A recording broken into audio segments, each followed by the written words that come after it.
So the question is, what will be the output when the monochromatic source in the double slit experiment replaced by white light?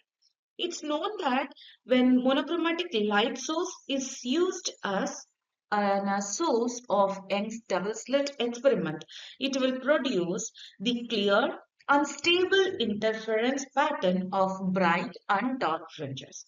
This is because all the light waves in a monochromatic light will have a same wavelength, and because of that, it will interfere constructively or destructively fixed point. But here we are replacing the monochromatic light with a white light.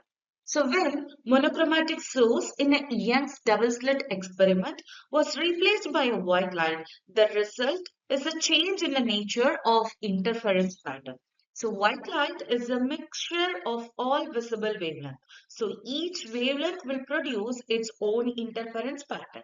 So the central fringe will still be white because all the wavelengths interfere constructively at the center.